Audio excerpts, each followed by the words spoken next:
Going.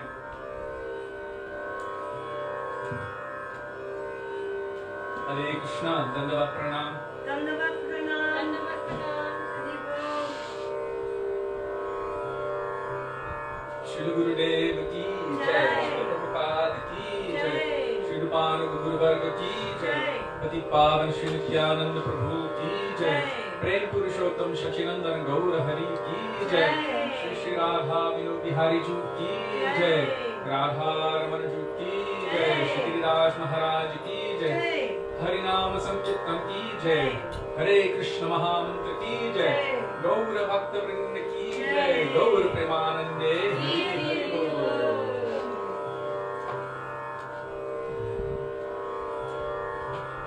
So we will begin with Mangalacharan, page 1 in the Gauriya Giti Gucha songbook, and it starts with Vandeham, Vandeham, Vandeham.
Madhuryoज्वल Prem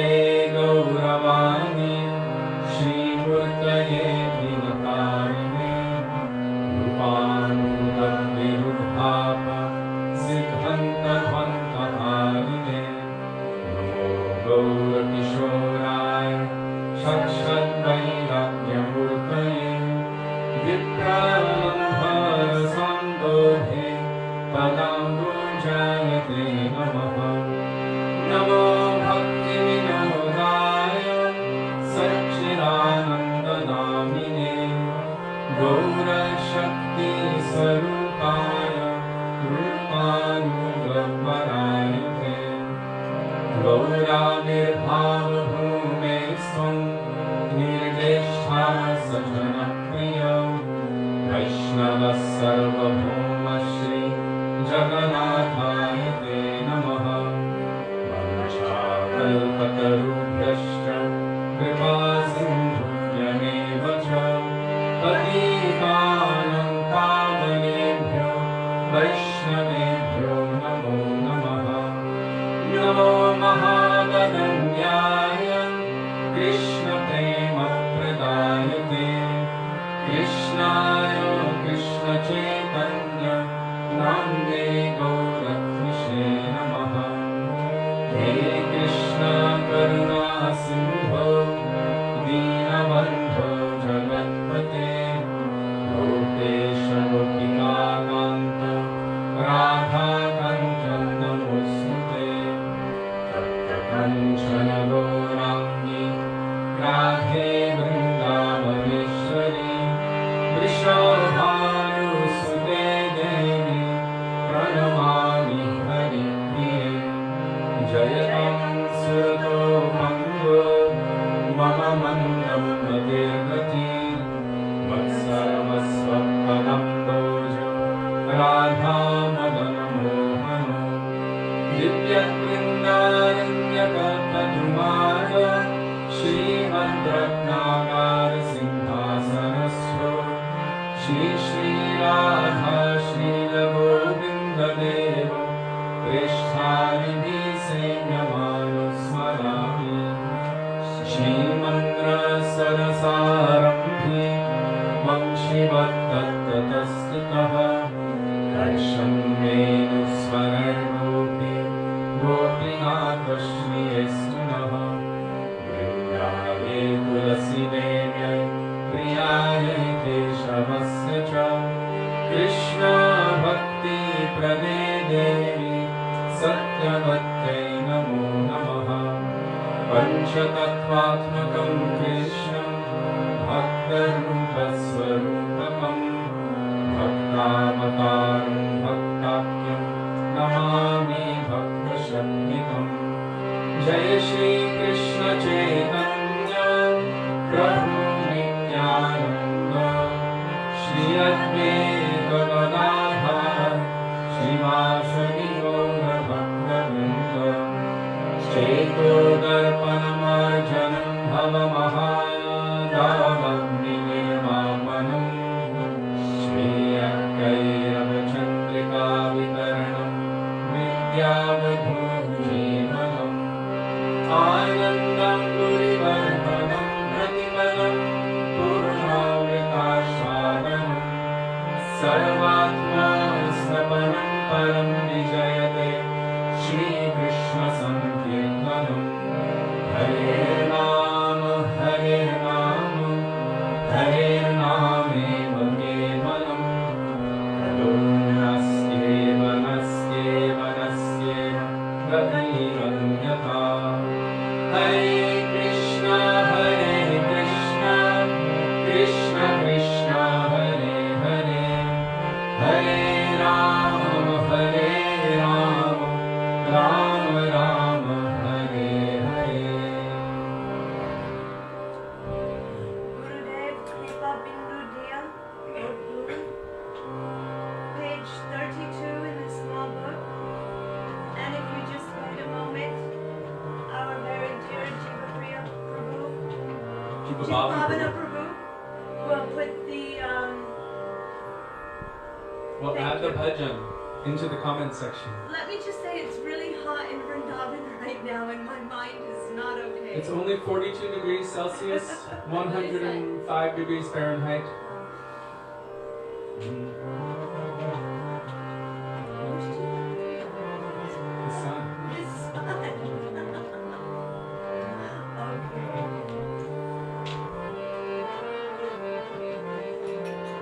Nandavash Jiva Pavana Prabhu.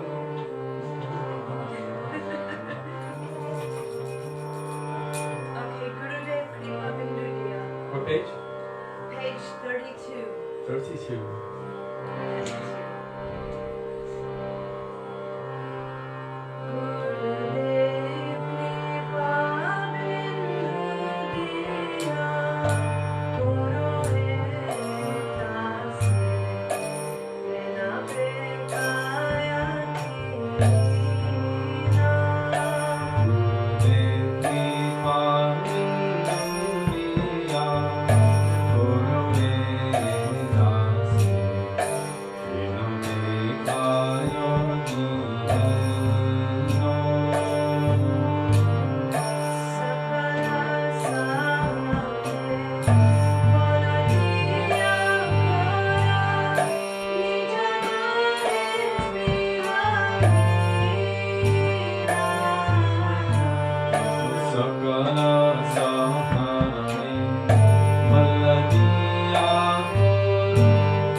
Kabe Shri Chaitanya More, Gurudeva Doya.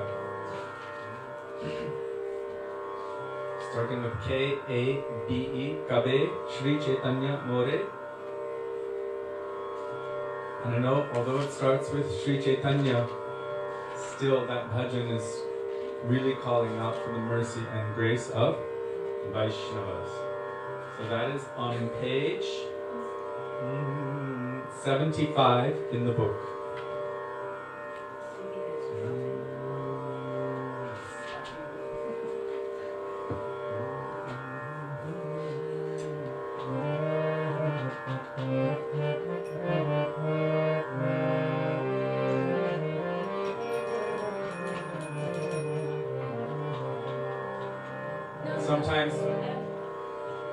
Sometimes it seems a bit sad that we're calling out these prayers in such a mood of desperation, separation. Almost seems like a sense of hopelessness. But all of these prayers, they're accompanied by a mood of hope and a prayer. And that's the sweetness inside of it. Our Vaishnavacharyas, Mahaprabhu himself, they have told that through this medium of separation, moving toward Krishna, toward the Vaishnavas, toward Mahaprabhu, with this mood of separation, because that is what we have known. We understand separation from the Lord. We don't know meeting with the Lord. But through that medium of separation, we will be able to call mercy and grace to us. So the sweetness, the honey, the sweetness is within these bhajans, where it is making this mood come out. Our Param Gurudev Srila Bhakti Pragyan Keshav Goswami Maharaja, he said that if there's beautiful drama going on, if everyone is just monotonous, no one will want to go back. But because of the emotion that's involved, if it makes you cry, if it makes you feel, if there's separation, if there's longing, then not only will you come and see it again and again, but you will invite all of your friends. That's why Krishna performs so many amazing, wonderful pastimes, like the pastimes of Sita and Ram manifesting in this world, the separation pastimes that we see in Vrindavan and also in Dwarka, how Krishna is weeping, because it evokes a mood in our heart. And we see also Chaitanya Mahaprabhu, how he's weeping, and how the Goswamis, Shad Goswamis are weeping. So although it appears to be like the separation of this world, our Gurudev Srila Bhaktivedanta Narayan Goswami Maharaj has explained that the separation of in bhakti that one experiences, especially the separation that one experiences within the stage of prema, dances on the heads of all kinds of ananda of this world. So it is almost something unimaginable. But we can have some kind of conception of this. The greatest love in this world is said to be the love of a mother for their child. Probably second to that would be the love of a father for its child. And if your child was in danger, you would gladly take on suffering to make sure that that child is okay, especially if it was in imminent danger. And that suffering would actually be a source of joy if we had saved or rescued that child from a dangerous situation. Srila Bhakti Rakshak Sridhar Maharaj, he explains that if in the process of rescuing someone from a house that's on fire, you incur a couple of burns on your body, is there any harm in that? Those persons who rush in to save others and maybe acquire a couple burns, they're not criticized for getting the burns. They're glorified for being heroes. So the separation mood that comes as one is progressing on the path of bhakti, and especially as one is going closer and closer toward prema, this separation mood is glorified in all shastras, by all of our Guru Varga. So there's so much sweetness within these, and it's always followed or chased by that beautiful prayer that although this is my situation, I'm full of so many difficulties, still there's always a prayer at the end that may hear. Bhaktivinoda Thakur prays to the lotus feet of the Vaishnavas, be merciful and take this destitute person into your association. So Kabe Shri Chaitanya More Kori Binadara.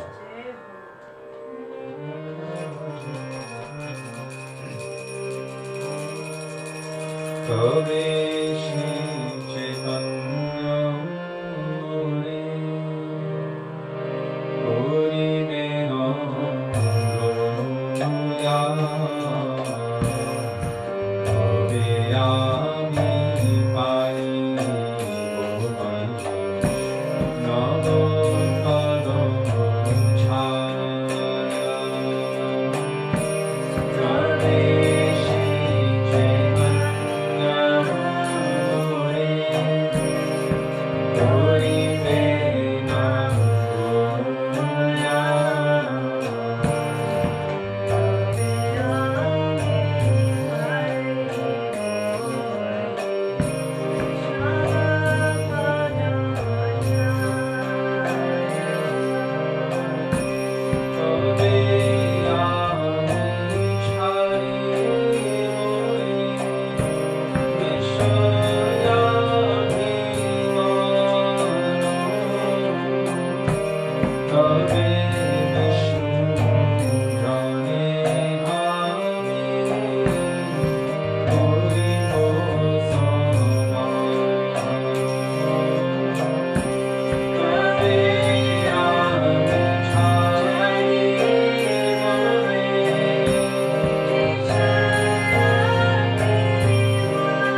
Nityananda Rai. Akrodha, Akrodha. That's probably on page It's 60. 60.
Deva's coming. Unless you want to do another one. This one will help.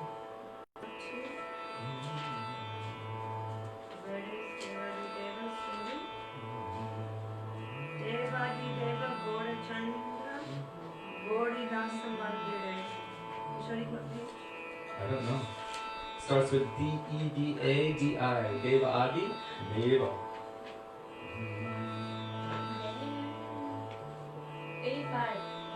85.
Lakshmi Sevya Sangare Devadi Deva Gaurav Chandra Gaurinath Murti Devadi Deva Gaurav Chandra Gaurinath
take the hiccups through, Maharaj.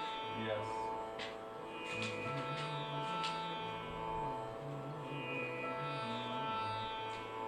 Would you like to lead Jai Jai Sundar Nandakumar? Page 344. No? You can. Okay. Starts with Jaya Jaya, Jaya, Jaya, Jaya Jaya Sundara Nandakumar. 344. And then ready to Hmm?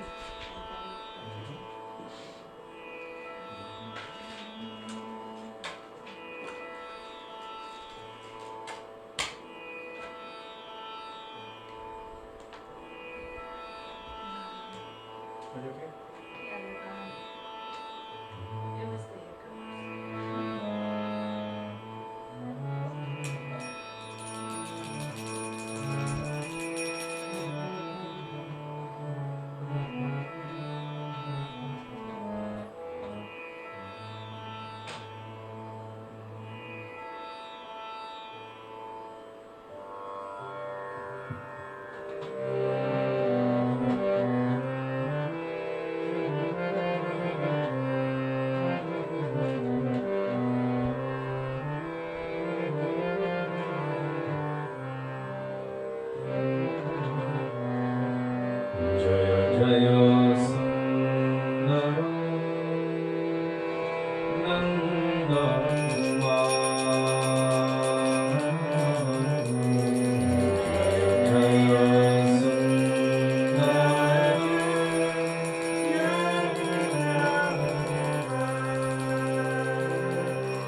Janman सुखकारी Radhe Shyam Shyam Shyam.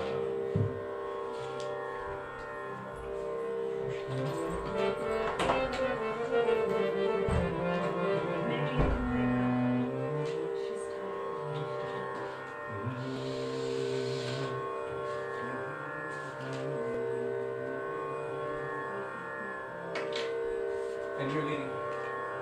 Yeah. The first part. Is that too low for you? One second. Put it in D.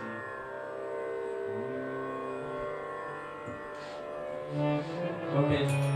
Page 366. Braja Janamana starts with B-R-A-J-A. Jana. J-A-N-A. Braja Janamana. Jiva Pavana Prabhu will post it presently. Thank you, Prabhuji.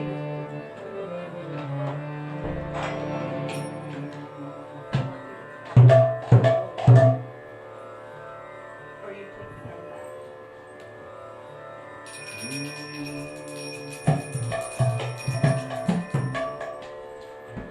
Shri Radhe Braja Janamana Sukha Kari Radhe Shri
Hare Krishna, Hare Krishna, Krishna Krishna, Hare Hare, Hare Krishna, Hare Krishna, Krishna Krishna, Hare Hare, Hare Rama, Hare Rama, Rama Rama, Hare Hare, Hare Rama, Hare Rama, Rama Rama, Hare Hare.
Gurave Gaurachandraya Radhikaya Tadalai Krishnaya Krishna Bhaktaya Tarabhaktaya Namo Namah Ajnanatimiraandhasya Jnananjana Shalakaya Chakshurunmilitam Yena Tasmai Shri Gurave Namah Nama Vishnupadaya Radhikaya Priyatmane Shri Srimad Bhaktivedanta Narayanitti Namine Nama Vishnupadaya Krishna Presthaya Bhutale Srimate Bhaktivedanta Swaminiti Namine Vanchakalpatarubhyascha Kripa Sindhubhya Evacha Patitanang Pavanebhyo Vaishnavebhyo Namo Namah Shri Krishna Chaitanya Prabhu Nityananda Shri Advaita Gadadhar Shivasari Gaura Bhakta Vrinda Hare Krishna Krishna Krishna Hare Hare Hare Rama Rama Rama Hare Hare Mukam Karoti Vachalam Pangum Langayate Girim Yat Kripatamaham Vande Shri Gurum Dinatarinam.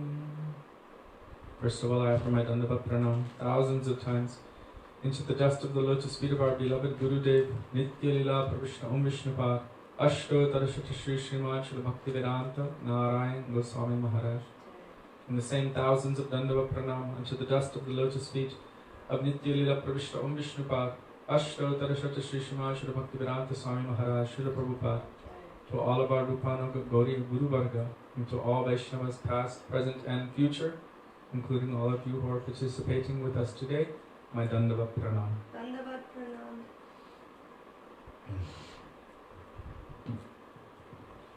Before I begin, today is I believe the auspicious appearance day of Pujapad Bhakti Saranga Goswami Maharaj, who is a very prominent disciple of Srila Bhakti Siddhanta Saraswati Thakur Prabhupada, very powerful preacher. He's in charge of, or he established the mutt next door at Imlitala. And I didn't have any opportunity today to read about him or absorb myself in his glories, so that is to my own detriment, but at least we can say his name. Srila Bhakti Saranga Goswami Maharaj Ki Jai. Today some devotees were posting very amazing, powerful preaching from this Vaishnava. So many powerful Vaishnavas who are preaching at the time of Srila Bhakti Siddhanta Saraswati Prabhupada. Very powerful, strong, stalwart disciples of his who were responsible for bringing his message all throughout India and even other parts of the world. And one of the most prominent of those, of course, it's easy to guess, is our Srila Bhaktivedanta Swami Prabhupada, who brought the message of his Guru Maharaj all over the world. So we pray in the dust of their lotus feet that we may develop even an ounce, even a slight particle of the nishta, of the conviction they have in the dust of the lotus feet, in the teachings of their Gurudev, and their unwavering conviction, unwavering desire to please their Gurudevs. And from that we can pray that something of that mood may manifest in our hearts. No deviation from the teachings. Very strict, very strong. So now we're going to continue with reading from Going Beyond Vaikuntha, which is the Bhav Anuvad, or the commentary, Rasik and Bhavuk commentary on Sri Brihad Bhagavatamrita by Sri Sanatan Goswami, by our Gurudev, Srila Bhaktivedanta Narayan Goswami Maharaj. So before beginning, I would like to offer the pranam to Sri Sanatan Goswami that was composed by Srila Raghunath Das Goswami. Vairaga Juga Bhakti Rasam Prayatnaya Apayanan Mam Anubhipshamandam Kripam Gudirya Paradukha Dukhi Sanatanastam Prabhum Ashrayami. Praying in the dust of the lotus feet of Sri Sanatan Goswamipada and our Srila Gurudev, that may even a particle of their moods which are present within these pages manifest within our hearts. Is there something that someone asked before? No, Balabaga put some post maybe to the glories of Vaishnava you were speaking of. So anyway, you can give me that bottle of water over there. Thank you.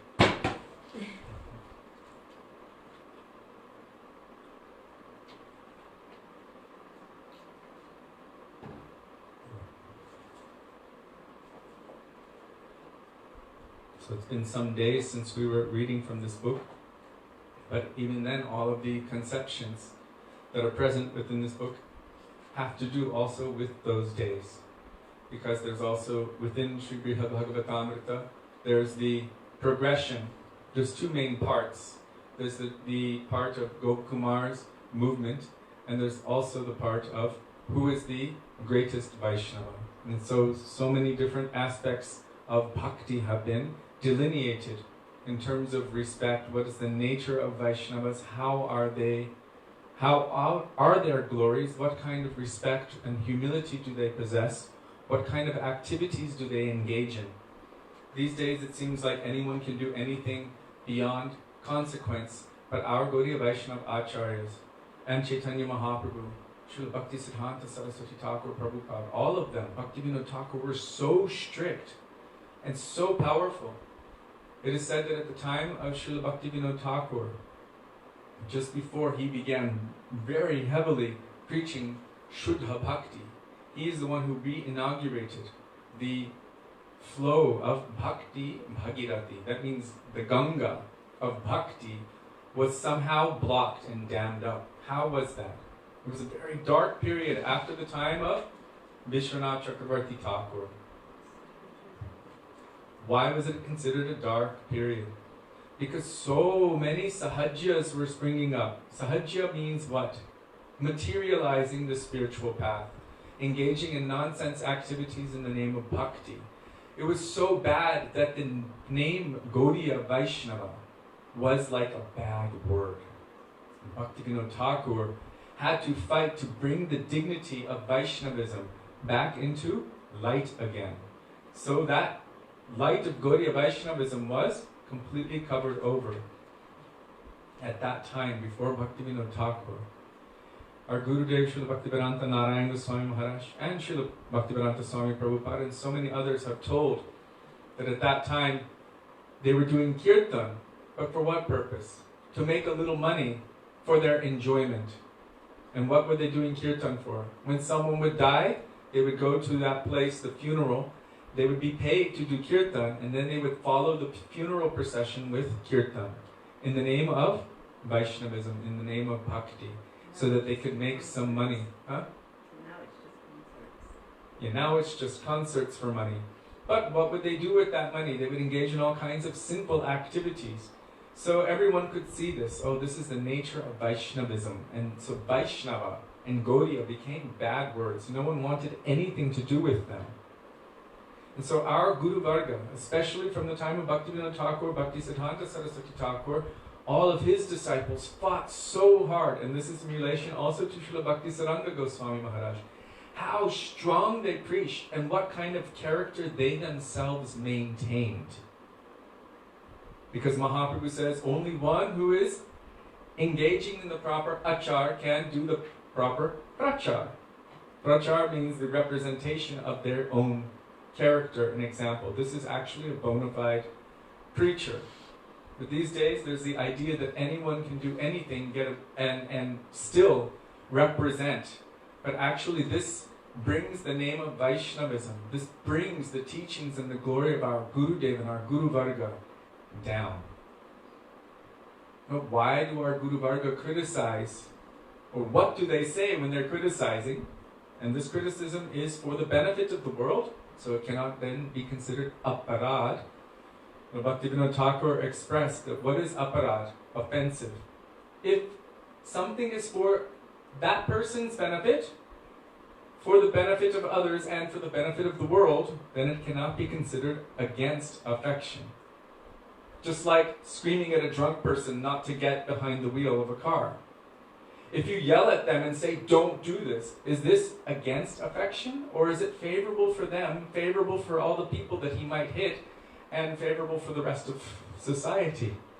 So this is not against affection if you are doing something for the benefit of everyone. This is the difference between a pure devotee's chastisement and Krishna's chastisement, and maybe the chastisement of someone in this conditioned way who is upset or angry. We will chastise someone because they have done something which hurts my heart, in terms of offended me personally. But when it comes to the benefit of others and everyone and our parampara, then sometimes it may be necessary that we are like fire. So we've seen the disciples of Bhaktisiddhanta Saraswati Prabhupada, how strong and powerful, like thunderbolts. You can imagine a whole crew of thunderbolts traveling and preaching. Srila Bhakti Pragyan Keshav Goswami Maharaj, no one could combat him. He would smash them. Srila Bhaktisiddhanta Saraswati Prabhupada also, no one would combat him. Our Srila Prabhupada, how strong was he? He would smash all misconceptions and the misconceptions which come in terms of practicing bhakti. I've heard so many times our Gurudev say words like, those persons who are pretending to be Babajis, but they're doing all kinds of nonsense activities. He even gave me personally permission to write about the difference between good Babajis and bad Babajis. And what would he say? They don't even know how to clean their bottoms properly. He would say this. They don't know how to wash after they go to the toilet properly. They're taking all kinds of intoxicants and engaging in illicit activities with 1, 2, 3, 4, or even 5 widows on a regular basis. Srila Bhaktisiddhanta Saraswati Prabhupada, upon the disappearance of his Guru Maharaj, Srila Gaur-Kishoras Babaji Maharaj, at that time so many claimed the body of Srila Gaur-Kishoras Babaji Maharaj. Why? Because Srila Gaur-Kishoras Babaji Maharaj said, when I leave this world, I want you to take me and drag my body through the streets of Navadvip so that my body will be coated in the dust of Navadvip. So they thought, oh, this is his order, let's follow it. But they didn't understand the inner mood. Srila Bhaktisiddhanta Saraswati Prabhupada stood in front of them, all of them, and he basically said, over my dead body, and then he challenged them. And what did he challenge? It's very interesting what he challenged, because this should also set a precedent for qualification within Gaudiya Vaishnava Sadachar standards. What is that precedent that he set? Any one of you who is not engaged in lustful activities within the last 24 hours, step forward.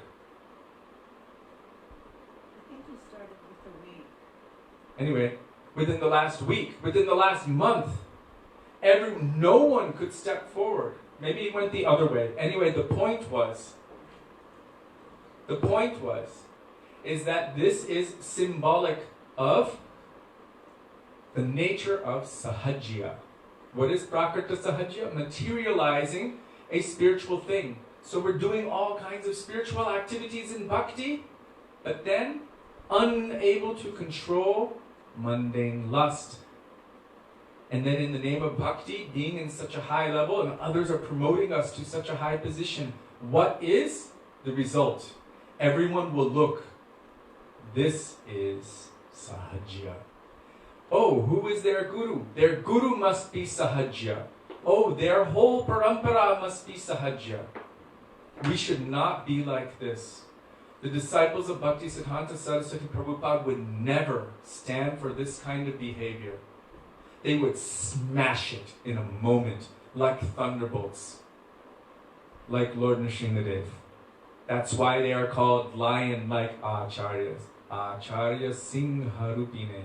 So I'm remembering what I've heard of Srila Bhakti Sri Rup Siddhanti Maharaj, what I've heard and read of Srila Bhakti Pragyan Keshav Goswami Maharaj. Of course we know about our Srila Bhaktivedanta Swami Prabhupada, not tolerating any kind of nonsense in the name of bhakti.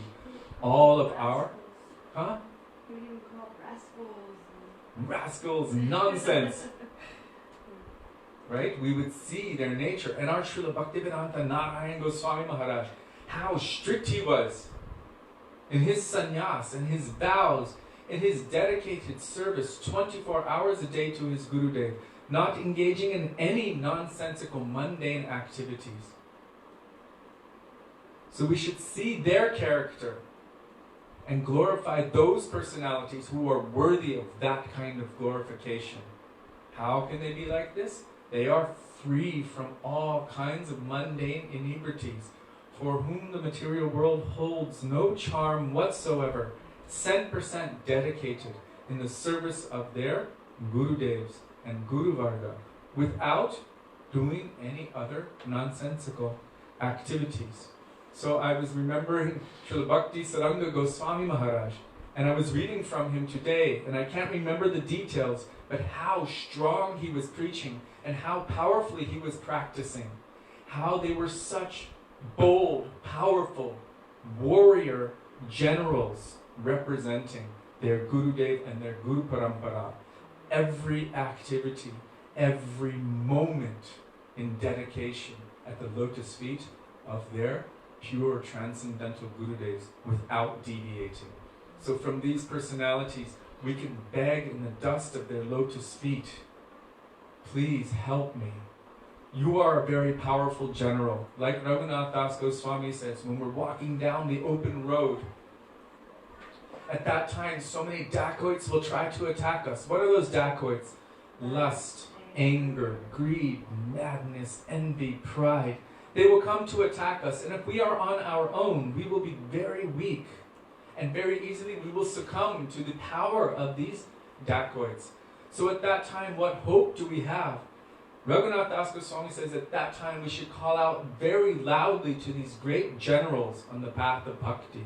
Swarupam Shri Rupam Sahagana Tasyagra Jamapi. Calling out to Rup Sanatan, our 6 Goswamis, all of the associates of Mahaprabhu, our Guru Varga, our Parampara, our Gurudev. Please help me, please be merciful to me. I am so weak, on my own I have no strength. I cannot defend myself from the onslaught of the material energy which is coming at every moment, in every way. Even in the name of bhakti and in the name of devotion, in the name of devotees, distracting my attention from bhakti. Please help me, I am so weak. So we can pray to these stalwart acharyas, these powerful warrior general disciples of Srila Bhaktisiddhanta Saraswati Prabhupada. Please be merciful to us. Please make me like you and engage me like a particle of dust in the lotus feet of your Gurudev. Srila Bhakti Saranga Goswami Maharaja ki jai. So now we are continuing with Sri, going beyond Vaikuntha. I'm trying to find exactly the place I was, although I had a bookmark.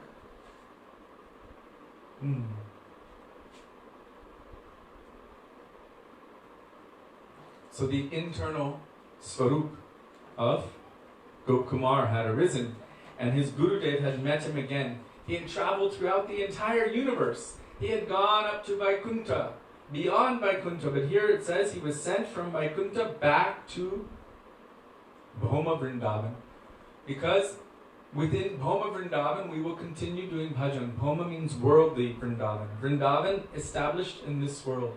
It's not an ordinary place. Vrindavan is surcharged with transcendental prem for love and Krishna. Every particle of dust is saturated with that. And being in Vrindavan, which is the place of Krishna's pastimes, respecting all of the holy places, going to Jamuna, going to all of the places of Krishna's pastimes, and especially associating with the pure devotees who have complete faith, honor, and respect for the Dham, where they are always serving the Dham, and they are manifesting the pastimes of Krishna to us. Then we will be able to receive some of that Sri Vrindavan. As Sri Narottam Das Thakur prays, Vishaya Charya Kabe Shuddha Haviman Kabe Hama Heravo Sri Vrindavan. By the mercy of Nityananda Prabhu, by the mercy of the pure Vaishnavas, my enjoying tendency will become diminished, and then I will be able to behold Sri Vrindavan Dham. Until that time, we are covered by the Mayic vision, and we see everything in terms of Maya, but still so much power, so much Shakti and potency is here. I don't remember if I told you, but many, many years ago, there was a situation where all of the donations that were coming from all of the devotees around the world that were coming to our Gurudev were being used for making temples. And all of those temples were being made within India. And somehow we were in a position at the time to help to delineate where the funds should go. And so we began wondering why all of the funds are only coming to India. And so the question was brought to Srila Gurudev by Pujapad Madhav Maharaj. Oh, Kishori Mohan is wondering why all of the funds are just coming and being utilized in the temples in India. And Srila Gurudev explained first that we've only got one more that we are building, that we're putting together, and then after that the funds can be used for making temples in the West. But he made the point that in India, because of the dharma of those who were previously here, Krishna would descend for the pleasure of his devotees into Dham, which is present within India. So Gurudev made the point, where do you want to do parikrama? In the Dham or in the West? And the easy answer was, in the Dham. And then Srila Gurudev said, so because so many devotees are coming by the thousands, we need to have facility for the devotees, so we are making facility here for the devotees to come. And then Gurudev explained something very interesting. He said because Krishna has performed his pastimes in the Dham, pure devotees from around the universe, they come to the Dham to place their heads in the dust of these places and see the pastime places of Krishna. He said, so our opportunity for coming close to and meeting with pure devotees is dramatically increased by coming to the Dham. Think about it. Back in 1950, before Srila Prabhupada went to the West, where was he? 1960. He was here in Vrindavan. Did anyone know that he was going to do that amazing thing, traveling around? He was going from door to door, and what was he doing? He was doing kirtan and begging, but what was he begging for?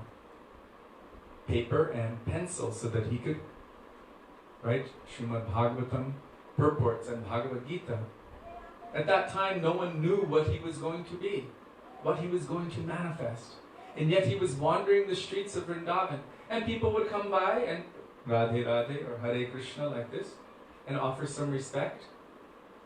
The possibility that we might run into someone like that is dramatically increased by being in Vrindavan.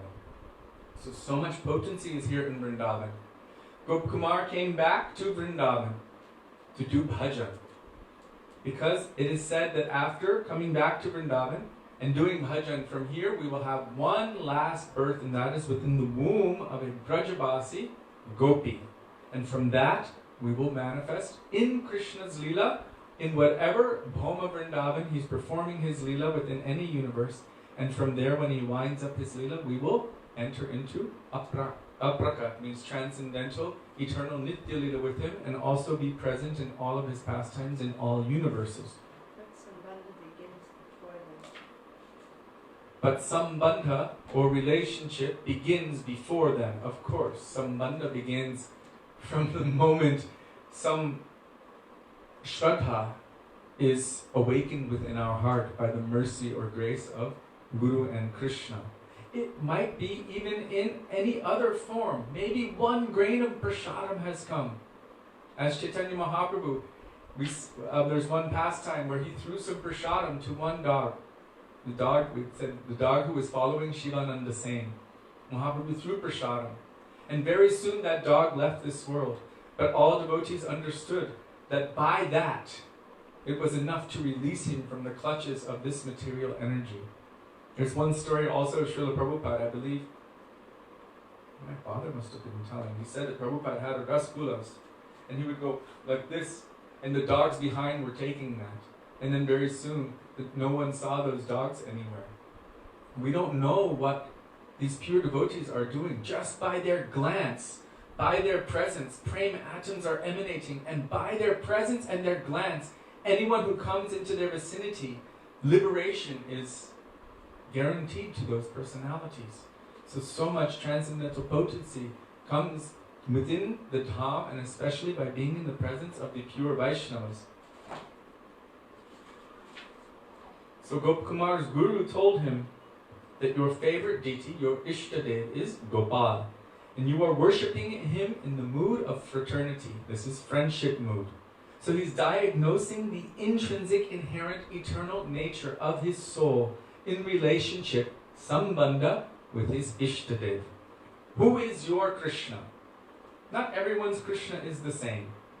Everyone's Krishna is their Krishna. But what is our inherent, intrinsic, eternal, what is that word? There is a fixed bhav called sthayi bhav. That is the fixed, eternal, basic, foundational mood of that soul's relationship with Krishna. It is called sthayi bhav. And upon the platform of sthayi bhav, or that fixed, intrinsic, eternal mood, so many sanchari bhavs, or other moods, play on that bhav. So sometimes, for example, if someone is in gopi bhav or manjari bhav, because within gopi bhav and manjari bhav, the perfection of every other ras is present, sometimes from time to time they also manifest other moods like vatsalya or sakya or dasya. Different bhavs can manifest. Like the gopis are thinking about Krishna in the morning as he's going to the forest. They're at home, but they're meditating within their mind's eye. The Sanskrit for mind's eye is bhav netra, the eye of bhav. And they are desiring that if only we could be so fortunate to enter into the forest with Krishna, completely carefree like the sakhas. So they have some mood like this in their heart, but that doesn't stop them from being gopis. So sometimes that mood comes up, and they have this kind of meditation. So on some platform, that meditation is also a reality, because this is chintamani tham, where every thought, chinta, manifests in some way or another. So in some plane of divine existence, this may be happening. But their sthayi bhav, or their eternal intrinsic fixed mood, this never changes. So here, Gopkumar's guru is diagnosing his eternal intrinsic inherent nature, that you are a cowherd boy. Sakya bhav. This is your nature. Srila Gurudev explained that Sri Guru can see everything about the swarup of the jiva. He can diagnose, and then he gives the appropriate sadhana or practice by which one can attain to that particular perfection. So here we see this in practice. Your favorite Ishtadev or deity is Gopal. You were worshipping him in the mood of friendship. Until now you have been chanting the Gopal mantra. But in Vaikuntha, that mantra will no longer be effective. There is no sadhana there. It is a place of perfection, of sadhya, final attainment. Therefore, all of the branches of sadhana that you have practiced up until now will not be effective there. Now your internal identity as a sakha has arisen. You are related to Krishna as his beloved friend. In this case, it does say the word arisen. It is, Gurudev said, Guru does not give you anything new inside. He doesn't make you something that you are not. And Gurudev used the words very strongly. Never, never, and never. So I don't know how some of Srila Gurudev's disciples have misunderstood Gurudev's words, never, never, and never, to mean something like, that's not what he meant. I just don't understand that, and I don't think any other disciples should understand that either. But somehow Maya is very powerful, where she's able to twist the minds of those persons who don't want to hold on tightly to the instructions and the teachings. Gurudev said it is already there. Nothing from the outside is given that makes you something that you are not. Sri Guru only awakens what is already present inside by sadhu sangha and through guidance. He writes about it in the Param Gurudev's biography. Yes, it is there in the biography of our Param Gurudev, Srila Bhakti Pragyan Keshav Goswami Maharaj, in the chapter entitled Sri Gurudev and the Swarup of the Jiva. But I have a beautiful video clip of Srila Gurudev, which I have posted previously. I will post it again because it is a subject, if you're interested. Maybe I'll post it in the comments on this thread if possible, because we're discussing this point. And Gurudev was very clear about this. So, here, you are related to Krishna as his beloved. So his Gurudev is saying, now your internal identity or your svarup as a cowherd boy, Sakha, has arisen. So in this case, Rupa Goswami tells, Seva sadhaka rupena siddha rupena chatrahi, chatra. What does that mean? Externally, you can do your sadhan as a sadhak, but internally, once your svarup or your identity has arisen, then you will also be doing your internal swarups seva.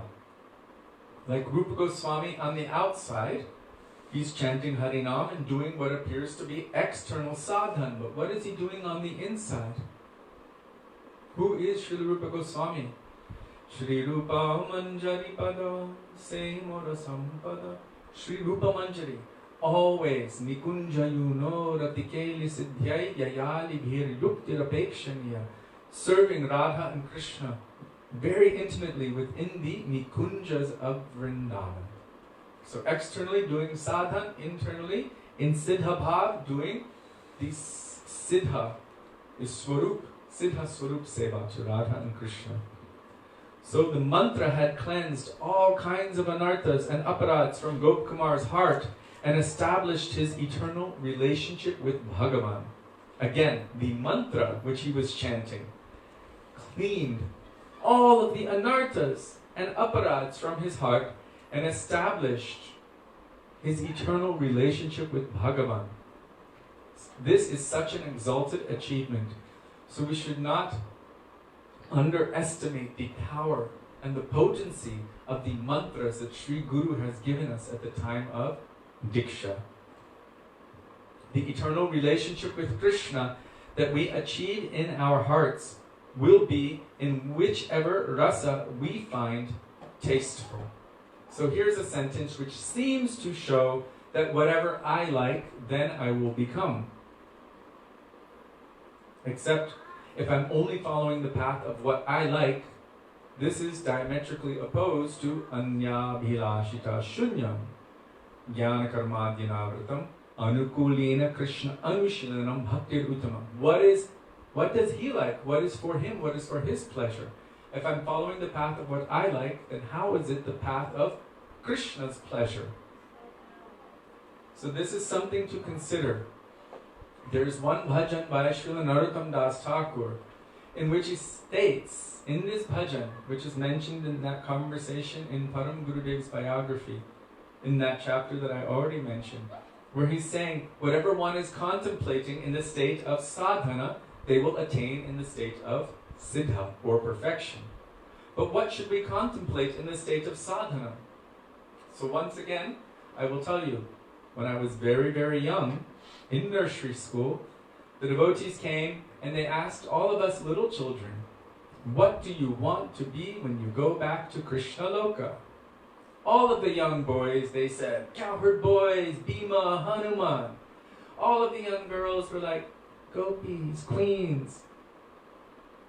And one young girl said, I want to be a flower. The youngest one, said she wanted to be a flower. And that was quite amazing. But one thing I recognized was that everyone was attracted to the relationship according to their current physical body, which doesn't necessarily have anything to do with our soul. We've seen this with the Dandakaranya Rishis. They had the bodies of old sages with long nails and matted hair and old men doing austerities. But what was the nature of their Atma, of their soul? Gopis. So, and inside their intrinsic, eternal, inherent nature was of gopis. It had nothing to do with their external physical form. And this is something that, as devotees, it's very easy to become confused about. Because we affiliate so much with the bodily conception, then we superimpose the material bodily conception onto the spiritual ideal. There's another name for that. Does anyone know the name for that? To superimpose the material conception onto the spiritual? Sahaja. Prakrita Sahajya. So this is an inherent nature of the material condition, to have this mundane, spontaneously mundane sentiment and then to try to superimpose it onto the spiritual. That is why we must always be under the guidance of the pure devotee, because that pure devotee who is a knower and seer of the truth, they are tattvadarshi, they know the truth, they know their relationship with Krishna, their anurag, their deep loving attachment is fully awakened for Krishna, and because they know themselves, because they know Krishna, because they are already engaged in their relationship with Krishna eternally, they also are able to know everything else. Therefore, they can see right through all of the nasty coverings of this material body, straight to the nature of the soul, and diagnose what is the intrinsic particular nature of this soul in relation with Krishna. What is its particular inherency? How will this soul love Krishna? Just like a seed, it has its inherency within it. It is not manifest, but it's there. What is in an apple seed? Is there an orange tree inside an apple seed in potential? Only an apple tree. So all of us have our own intrinsic, eternal, inherent, individual, seed-like services for Krishna. And this is awakened in the association of sadhus. Krishna bhakti janma mul hoy sadhu sangha. The awakening of the desire to serve Krishna. This comes in the association of pure devotees. And how essential is that association of pure devotees? Even once it has attained its complete perfection of prema, still the most essential thing is the association of Krishna's pure devotees. So here, the eternal relationship with Krishna that we achieve in our hearts will be in whichever rasa we find tasteful. How will we find it tasteful? Real taste will awaken when we follow very strictly the guidance of Gurudeva.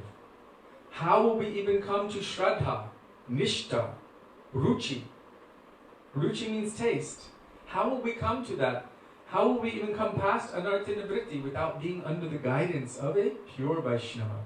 By their mercy, Vidyate Hridaya Grantis, Chidyanse Sarva Samshaya, Shyante Chasa Karmani Drishta Evatmanishvare. By the transcendental sword of divine knowledge, they will cut at our material attachments and they will put in its place spiritual attachments. They will, by their association, awaken our attachment to Krishna. It's why bhakti, by itself, we can think, I can do bhakti, but we cannot do bhakti on our own. Bhakti, main important aspect of bhakti is that it is anugatya. This is also the meaning of anu. When it says anukulyena Krishna anushilanam, we have anu. Anu means also under guidance. So this is what the main thing. And that's why Rupa Goswami, in the first 5 limbs of the 64 limbs of bhakti, has explained first, Ado Guru Parashray, surrender, submittance to the lotus feet of Sri Guru. From there, taking Diksha, serving Gurudev, all of it has to do with Guru. And Bhakta Prahlad said the same thing to his friends, Guru Shushushaya Bhakta. Right? All of these activities which one should do first, surrender and submittance to the lotus feet of a bona fide spiritual master. Then bhakti can come. Without this, the Lord says, Pratamam tu Gurum Pujam. First of all, serve Guru. Otherwise, Anyatan Shphala Bhavet. How will your bhakti manifest? Everything will be considered fruitless. But because of connecting to the nearest devotee of Krishna, Tadiyanam Samarchanam, and serving and worshipping that person with all of one's heart, this is most pleasing to Krishna.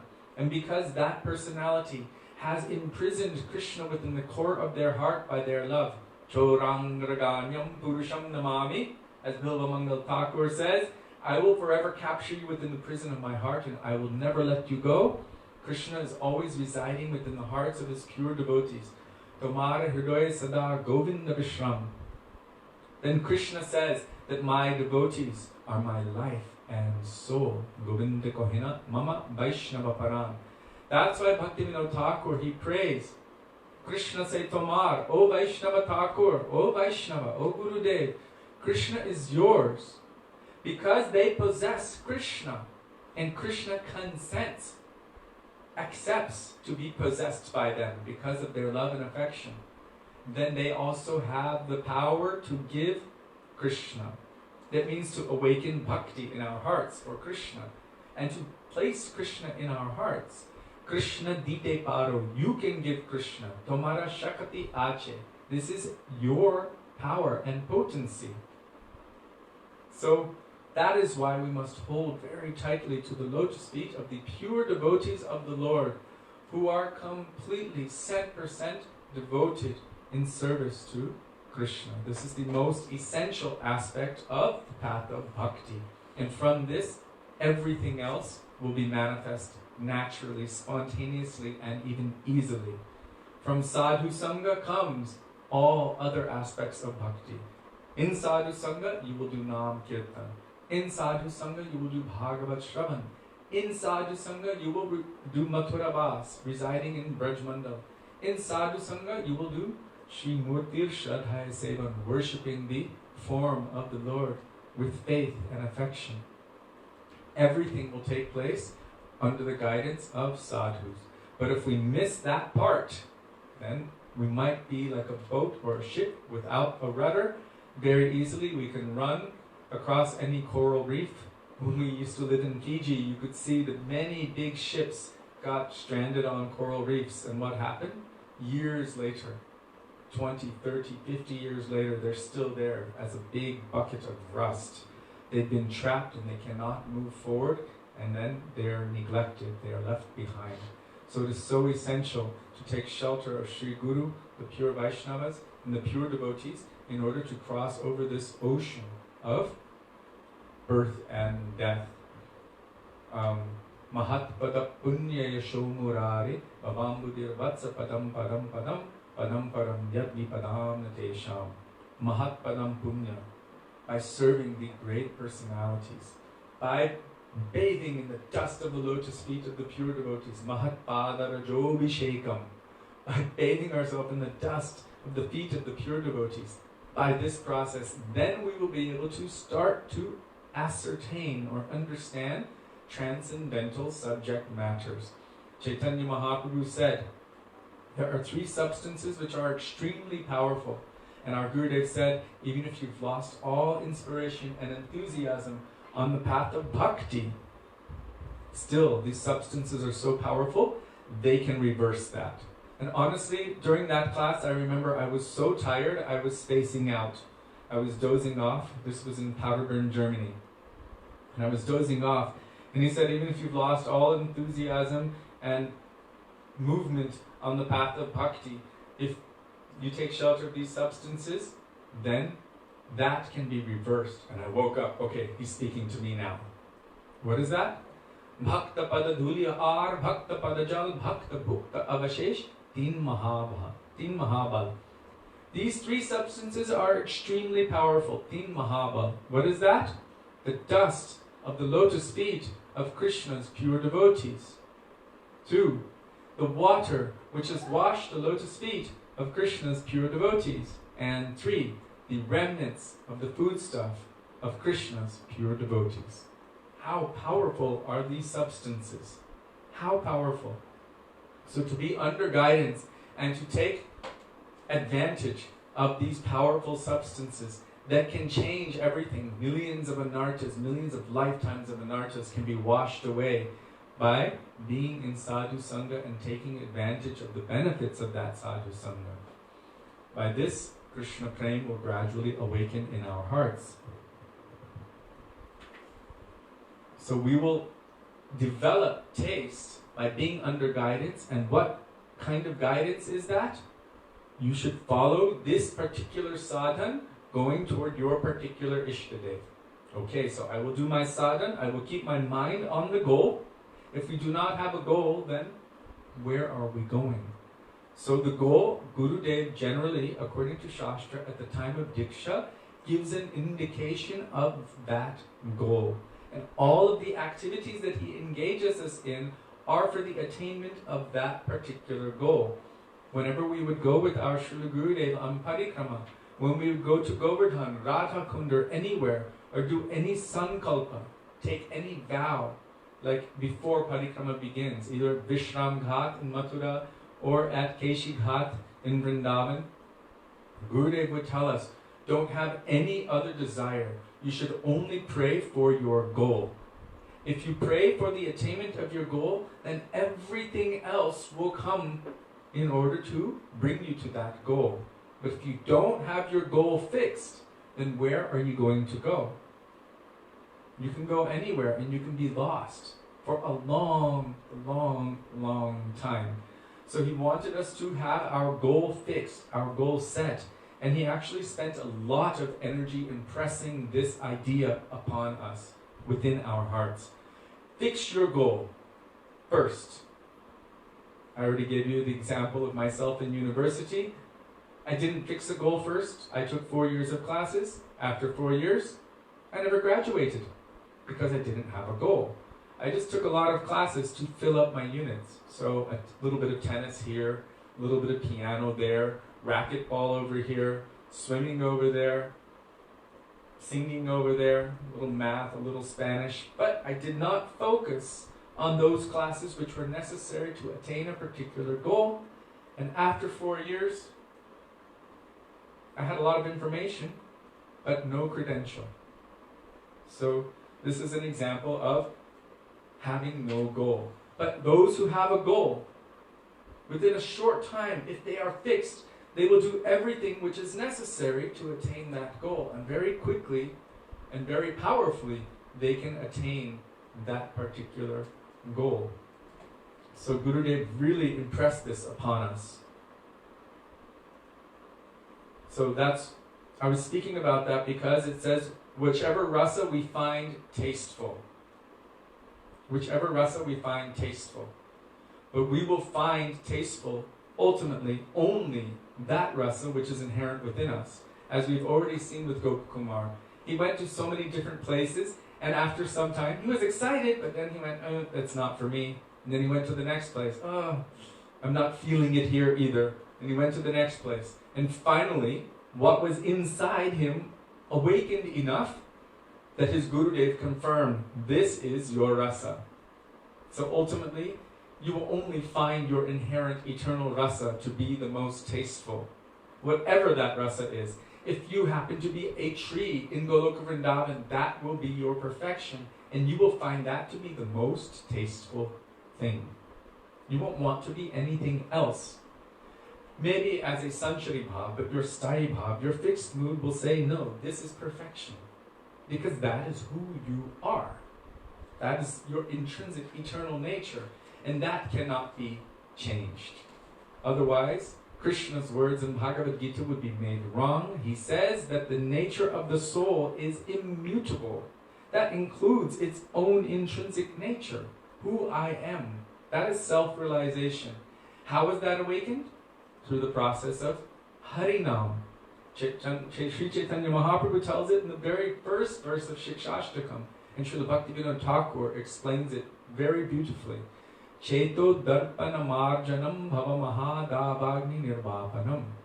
If you're cleaning the mirror of the mind, or of the heart, Cheta is the heart, then what will you see once it is fully cleaned?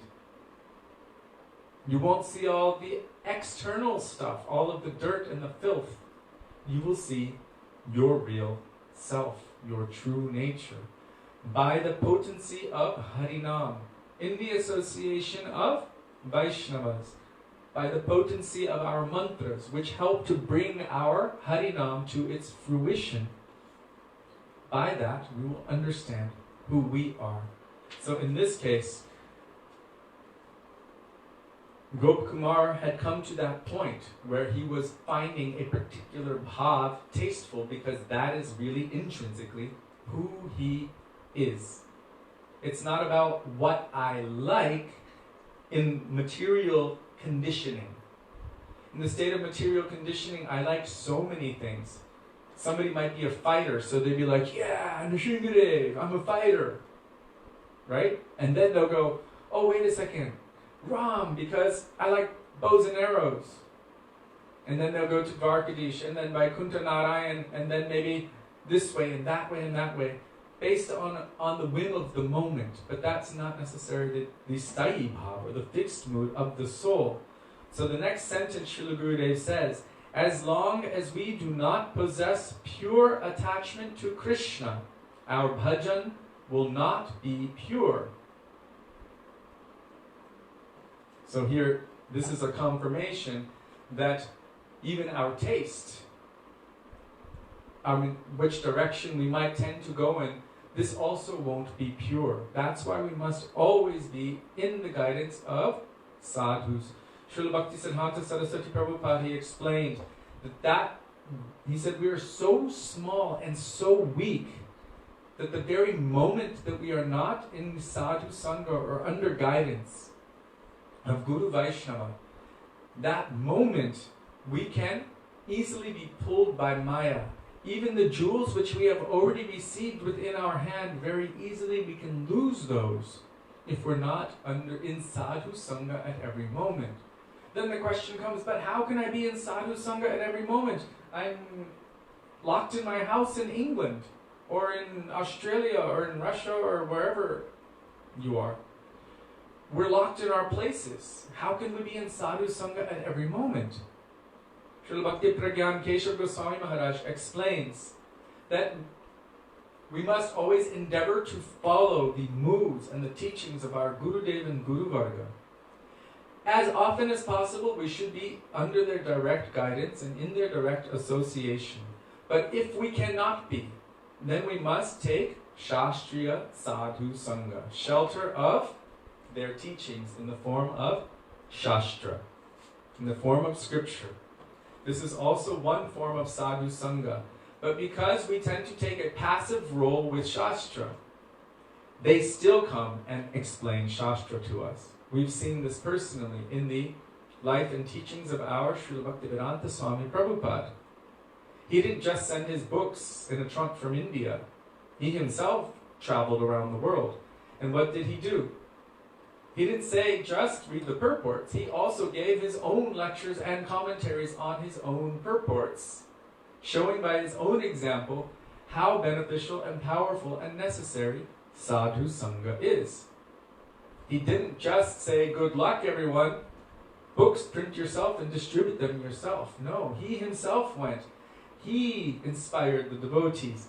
He encouraged them to read, to publish the books, to distribute the books, inspired thousands and thousands and thousands by his presence. And he himself not only relished his own purports.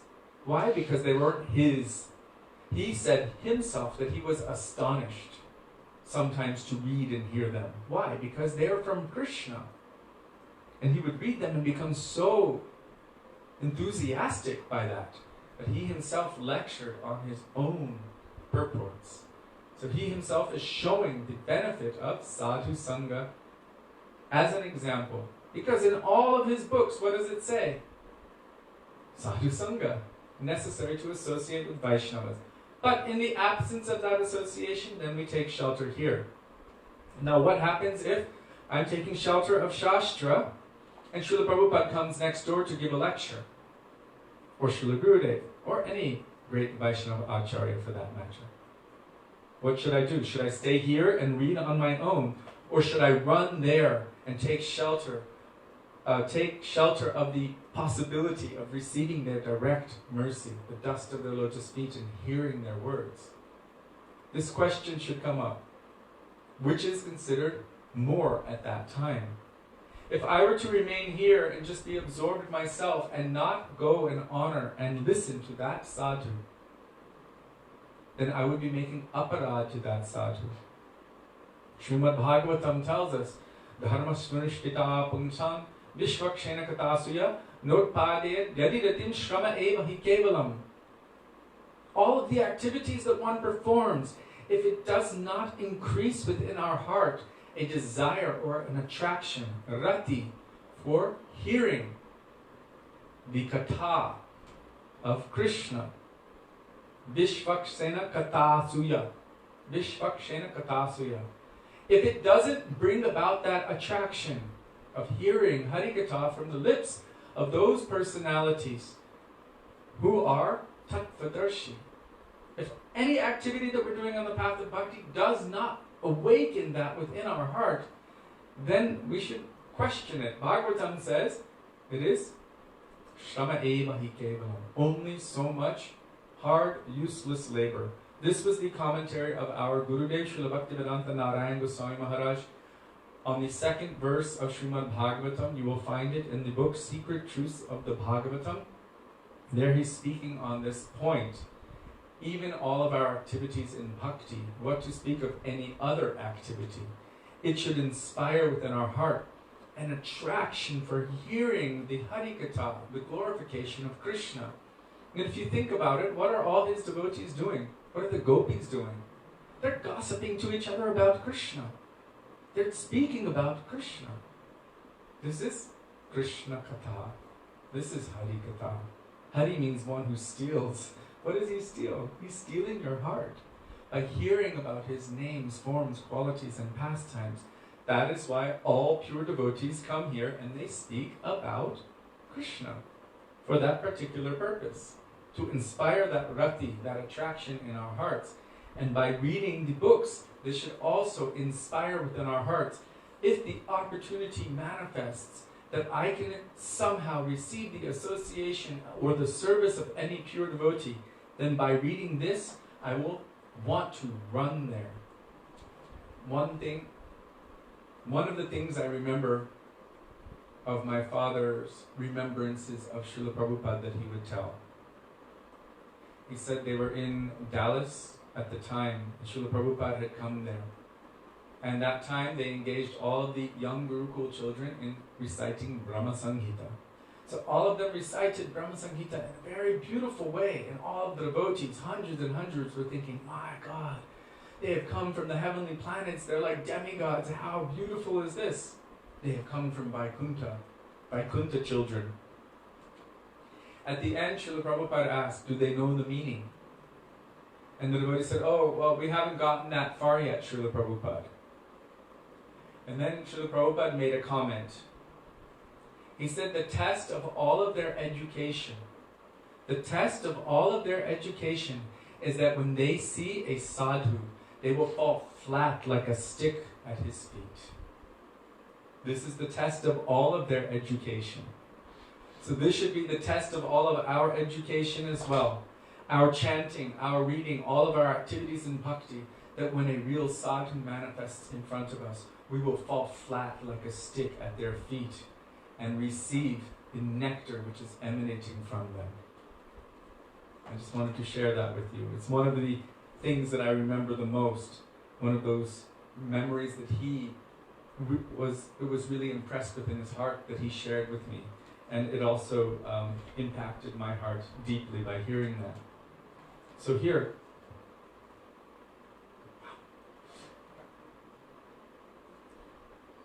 as long as we do not possess pure attachment for Krishna, our bhajan will not be pure. So bhajan means all of the practices of bhakti. If we don't have pure attachment for Krishna, then it makes sense that all of our practices of bhakti will also not be pure. Because if all of them were pure, then we would have pure attachment for Krishna. Especially for coming to the stage of raga nuga bhakti. This sentiment is so necessary. Which sentiment is that? Coming to the stage of raga nuga bhakti means under the guidance of an eternal associate of the Lord, aspiring to develop a mood like they have. Raga anuga bhakti means following in the wake of the bhav, or the mood of any eternal associate of the Lord. Ragatmika jan. If we're following in the wake of their moods of love and affection for Krishna, then this will be called rag anuga, means following under the guidance or behind the that personality's mood. Raga, Nuga, Bhakti. So, what sentiment is so necessary? Madhya and Tadya. Krishna is mine and I am his. This sentiment will manifest. At this stage, none of the troubles of the material world can disturb us. At the stage of mamata, that Krishna is mine. When this strong possessive mood comes in the heart, that he is mine and I am his, none of the troubles of the material world can disturb us. In the stage of bhav, this is a very high stage, transcendental emotions. It is the goal of our sadhana to come to the stage of bhav. This is like divine attachment. Shraddha, Anishta, Ruchi, Ashakti, Bhav. From Bhav comes prem. So the goal of our sadhana, Kriti Sadhya, Bharat Sadhya, Bhavasa, Sarana Vida. The goal of our sadhana, all of our practices in bhakti, is to attain bhav, divine loving sentiment, beyond deep attachment. And the goal of bhav bhakti is to attain or awaken prem, transcendental love and affection for Krishna. In the stage of bhav, these troubles may come. So Gurudeva is saying, especially for coming to the stage of Raganuga Bhakti, this sentiment is so necessary. Krishna is mine and I am his. At this stage, none of the troubles of the material world can disturb us. In the stage of bhav, they may come, but in the stage of prem, we will not be aware of these troubles and they cannot touch us. Just as in the cases of Shukadev Goswami, Nard Rishi, and Prahlad. How was Shukadev Goswami? Srila Gurudev tells this very beautiful Leela.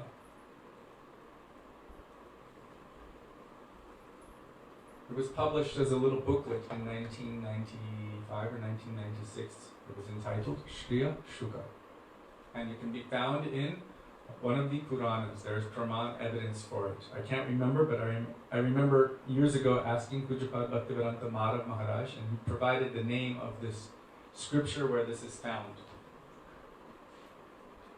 So, history tells that Shukadev Goswami was originally the parrot of Srimati Radhika, Shuka. This parrot loves to hear the glories of Krishna. So it is said that Lord Shiva was telling Harikatha to his consort, Gauri. At that time, he was speaking not the pastimes of Krishna, but very high tattva siddhanta. So many concepts of jnana that his consort began to fall asleep. So she was dozing off, but as he was speaking, he would say, "Isn't it? Isn't it?" And an answer in her voice was coming from a tree. He didn't know where it was coming from. He looked at her. She was asleep, but he kept hearing her voice saying, "Yes, yes, yes." Then he looked up in the tree and he saw a parrot in the tree. And he thought, what's going on here? His parrot is not qualified to hear Srimad Bhagavatam. So he grabbed his trident and started chasing after that parrot. I don't know if you've ever seen a parrot fly, but they're like a fighter jet. They can turn on a dime. They're quite amazing how they fly. Like this. So he was chasing that parrot, and that parrot was looking for a safe place to go. Where did he go? Just at that moment, Vyasadeva was telling Srimad Bhagavatam to his wife. But what part of Srimad Bhagavatam was he telling? He was telling the sweet pastimes of Krishna. She was in complete astonishment, eyes wide open, mouth wide open, all of her senses completely immersed in hearing the sweet pastimes of Krishna. Lord Shiva was chasing this parrot with his trident. That parrot was desperate for any shelter. He saw this open mouth and he went inside, and he was hiding inside of her. Lord Shiva came with his trident and was saying, "Come out, come out." And Vyasadeva asked, Why do you want him to come out? Lord Shiva said, he was listening to Bhagavatam, but he's not qualified. Vyasadeva said to Lord Shiva, what is the result of hearing Srimad Bhagavatam? Lord Shiva said, one becomes immortal. So then Vyasadeva said, well, if one becomes immortal, then how can you kill him? Lord Shiva said, you're right. So Lord Shiva left that place.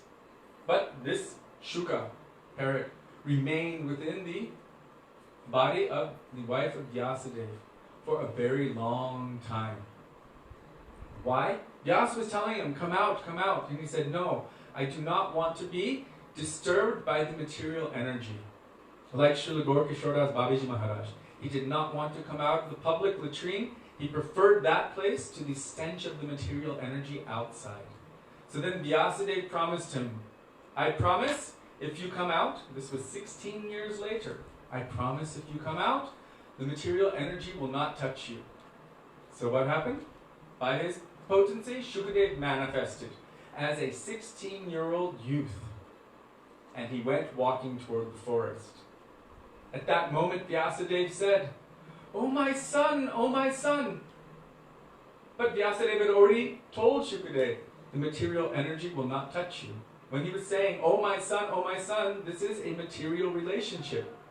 So, the verse which our Srila Gurudev quoted every day before Harikatha, Yantra vrajantam anupetyamapetya krityam dvaipayano virahakataraya juhava putreti tanmetaya tarvo vinedus tan sarvabhuta hridayam munimanatosmi. He said, Vyasadeva calls out, oh my son. But Shukadev didn't even notice, only the trees echoed in response.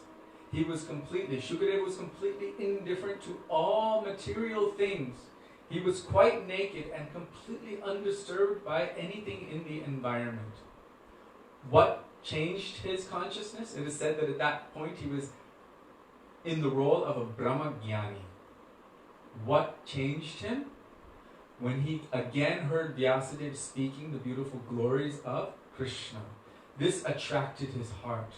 From Brahma Jnana to Bhagavat Katha. This is what attracted him.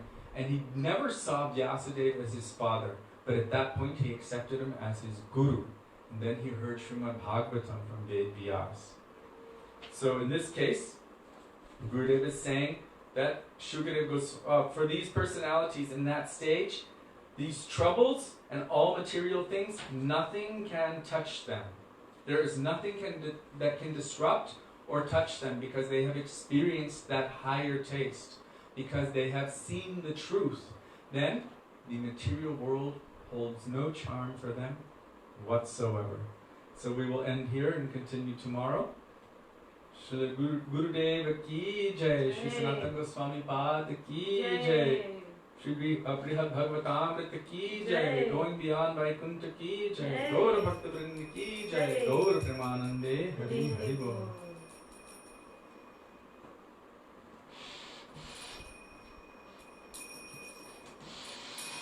Hare Krishna, Hare Krishna, Krishna Krishna, Hare Hare, Hare Rama, Hare Rama, Rama Hare Hare.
Bhargat ki Jai. jai, Gopashad Vrind ki Jai. jai, Padipan Shintyananda Prabhu ki Jai. jai, Purushottam Shachinandan Gaur Hari ki Jai. Radha Vinu Bihari Ju ki jai, Jai. Shri Giriraj Maharaj ki Jai. jai, Radha Ramana Ju ki Jai. jai, Hare Krishna Mahamantra ki jai, Jai. Nama Sankirtan ki jai, Jai. Gaur Bhakta Vrind ki jai, Gaur Premanande Hari Hari Bol.